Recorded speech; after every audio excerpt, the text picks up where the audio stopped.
太平年中，有个被历史一笔带过的重要部族重回大家视野，那就是沙陀。事实上，从后唐至北汉，沙陀的影响力几乎贯穿了整个五代十国时期，在唐宋之间具有承上启下的作用。五代中14个皇帝，有7位都是沙陀人，他们像流星般划过乱世的夜空，却在宋朝统一后已没在历史长河中。当然，这不是物理意义上的消失，而是悄然的融合。如果你姓李、姓石或姓刘，再看到自己籍贯是山西，那么恭喜你，身体里狂野的骑射基因早已悄然拉满。下面让我们共同走进历史，回忆一下这个短暂而耀眼的民族。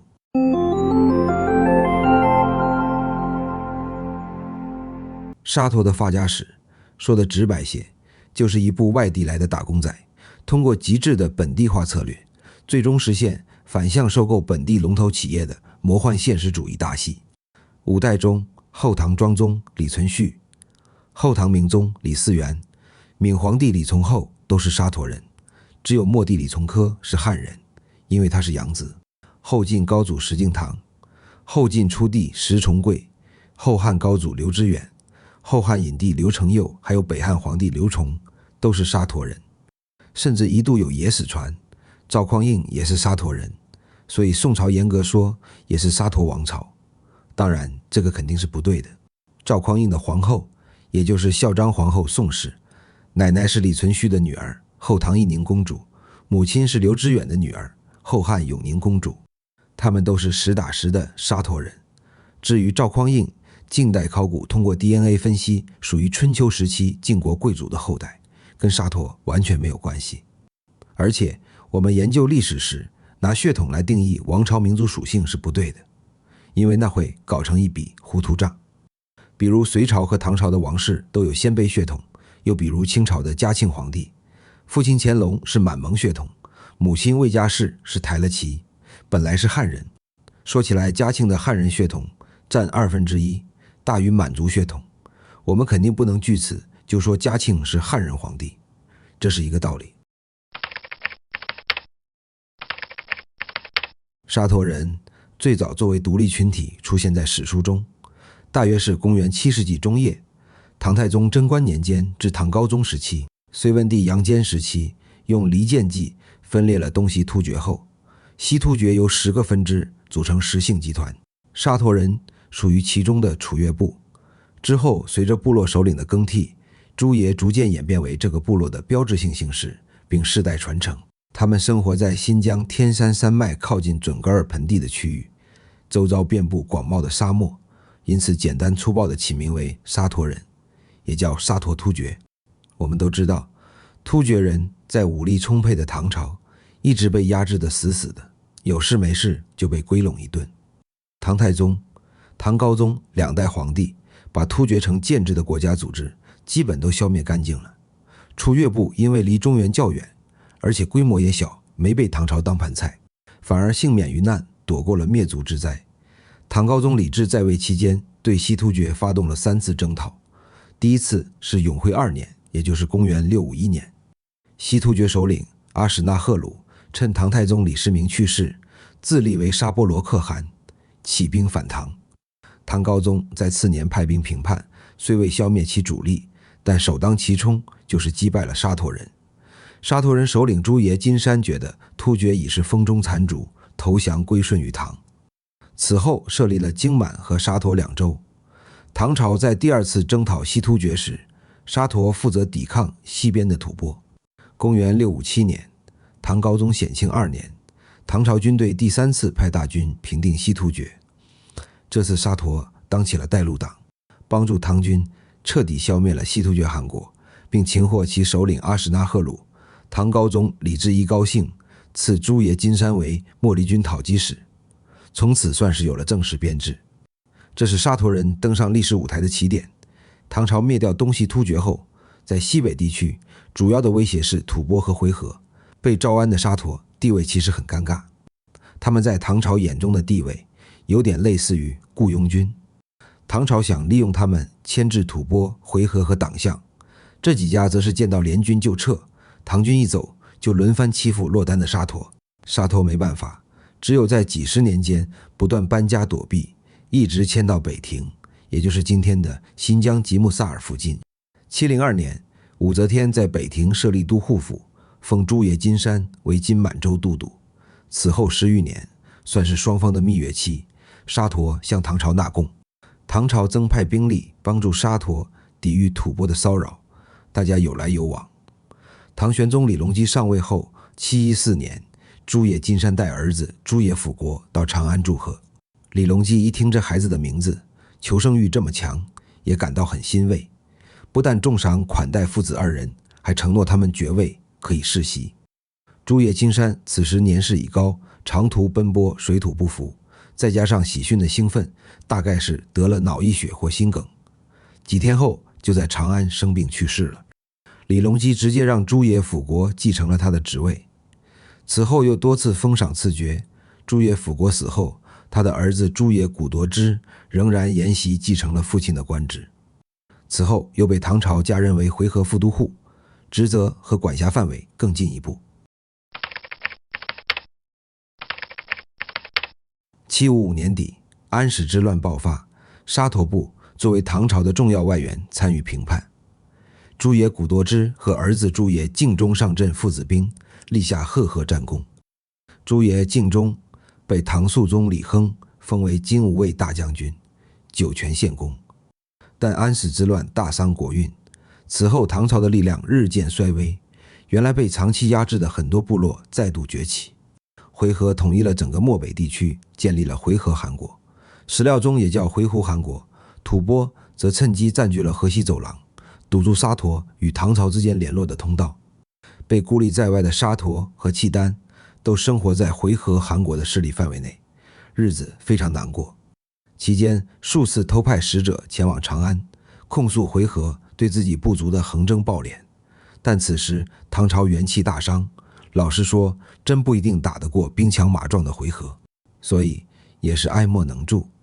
这种情况下，沙陀人内部逐渐有人开始生出了异心。唐德宗李氏在位年间，吐蕃连续击败唐军，蚕食西域地区领土。790年攻打北庭都护府，沙陀请求回纥支援，但回纥置之不理。为避免部族被消灭，朱爷尽忠只得率沙陀投降了吐蕃。有过之前不愉快的经历，吐蕃可以说从没真正信任过沙陀人，而是一味拿他们当枪使，骚扰唐朝让他们当先锋，和回纥打仗时让他们当敢死队，沙陀人死伤惨重。但吐蕃一旦打败仗，就把所有责任都推在沙陀人身上，说他们在战场上出功不出力，贻误战机。后来更是以怀疑他们暗通唐朝和回纥为理由，想把沙陀人从水草丰美的张掖赶到平均海拔4000多米的青海玉树地区。沙陀人也不傻，当然知道在那种高原苦寒之地，可能要不了多久，沙陀也就彻底灭族了。内部再次炸锅，朱爷敬忠的儿子朱爷执意说：“我是为唐臣，不幸献污，今若走萧关自归，不欲于绝种乎？”意思是我族世代都是唐朝臣子，无奈背叛唐朝，现在吐蕃往死路上逼我们，不如干脆东入萧关，再投唐朝，总比去玉树绝种强吧。公元808年，也就是唐宪宗李纯时期，沙陀人终于走上东归，投奔大唐之路。由于是全体出动，队伍中扶老携幼，行路特别缓慢。吐蕃节度使得知他们叛逃的消息，立即派骑兵穷追不舍。此时沙陀人负责殿后掩护的部队，在敌众我寡之下，再次爆发出惊人的战斗力。他们恨透了吐蕃人，马死了就步战，兵器损毁了就用牙咬，用拳头，最终后卫部队全体阵亡。整个东进的近1000里路程中，吐蕃和沙陀人交战400多次，平均每走2-3里就要发生一场血战，无穷无尽的搏杀仿佛没有尽头，没有一个沙陀战士投降，吐蕃人必须砍倒最后一个沙陀战士才能继续前进。部队行至唐朝灵州边境时，今天的宁夏灵武，他们后有追兵，前有黄河挡路，终于走到了绝境。朱爷敬忠展开王旗，吸引吐蕃追兵的主力，令儿子朱爷执意丢掉全部辎重，带部族渡河，父子泣血诀别的场景十分悲壮。最终，朱爷尽忠带领的掩护部队和伤兵营全军覆没，为沙陀族的老小创造逃出升天的机会。朱爷执意带领老幼与前来接应的唐军会合时，沙陀人从出发时的3万多下降至不到1万，2/3的族人倒在了这条东归的血路上。唐宪宗听闻后也十分感动，任命朱爷执意为阴三府兵马使，负责抵御回鹘和契丹。灵武节度使范希朝也对他们颇为照顾，为他们购买牛羊等生产资料。从太原调拨钱粮衣物，沙陀一族终于得以休养生息，在河东这片土地扎下了根。面对部落眼下几近绝种的境地，朱爷子以总结先人的经验和教训，明白了根据地的重要性，开始低调发展。沙陀军帮唐朝平定藩镇叛乱的同时，自己也在悄悄扩充实力。多年苦心经营后，沙陀人终于逐渐恢复了往日的风采，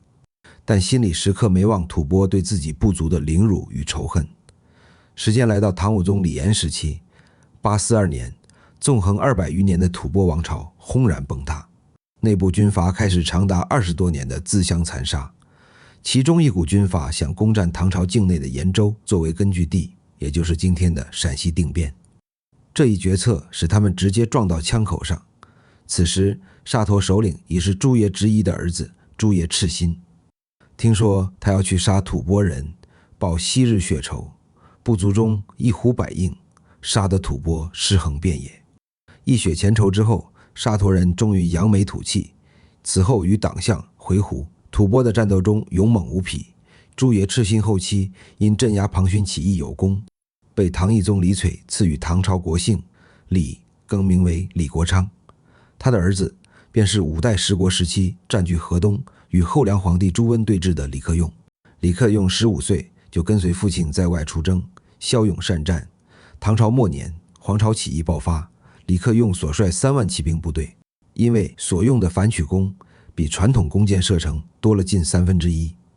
在战场上大显神威，一路势如破竹，很快便收复了长安。他也趁这个机会彻底巩固了沙陀族在河东的地位，成为唐朝末年最强大的藩镇势力之一。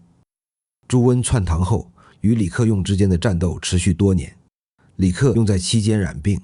他临终前把儿子李存勖叫到床边，递给儿子3支羽箭。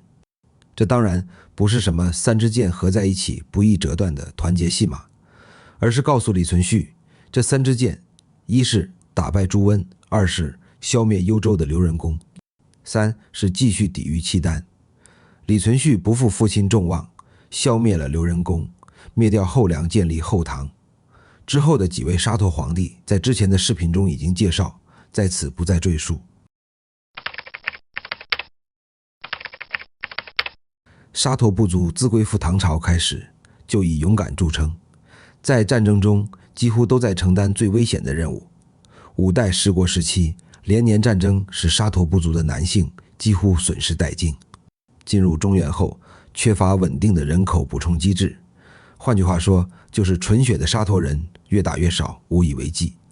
后期石敬瑭的分裂活动严重削弱了沙陀族的整体实力。随后石从贵起兵反抗契丹失败，更加速了沙陀部族的衰落。其次，沙陀族为了生存，主动选择了融入汉人体系，接受汉文化教育和汉文化的生活方式与价值观。这种文化认同的转变是渐进而不可逆的。北宋建政100余年后，